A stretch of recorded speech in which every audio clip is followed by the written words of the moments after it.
আমরা যখনই চাল দিই তখন বাগানের মালিকরা তো আরাম পাই যেতেছে, আরে আছে তো আছে, এর তো আরেকটা জামাই আছে, হ্যাঁ একটা জামাই আছে, দেখবো না তেল পানি দিয়ে রাখবো না।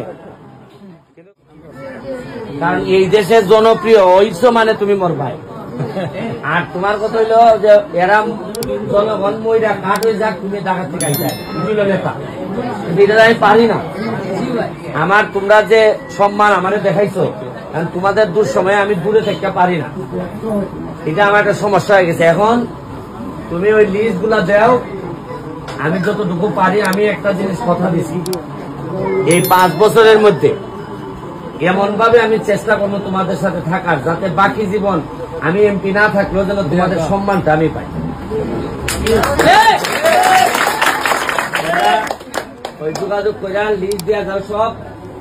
আর ওইদিকে এখানে এই চাউল এই কত লোক আছে এখানে?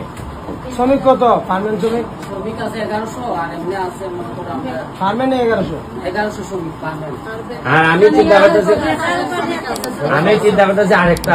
করতেছি আমরা যখনই চাল দিই তখন বাগানের মালিকরা তো আরাম পাই যেতেছে, আরে আছে তো আছে, এর তো আরেকটা জামাই আছে, হ্যাঁ একটা জামাই আছে, দেখবো না তেল পানি দিয়ে রাখবো না। কিন্তু কামলাদি ভাই তুমি এরা এখানে সব আরাম নিব নিয়ে এখন আমরা উপরে সাইডে দিব, তো আমি চিন্তা করি আবার আরাম নি পাই যায়। কথাটা বুঝছেন না আপনি? তোমার এটা তো তোমার গ্রামের টাকা। আমি তো এরারে কইছি যে যদি শ্রমিকের বেতন দিতে না পারো তাহলে বাগান ছাড়ো।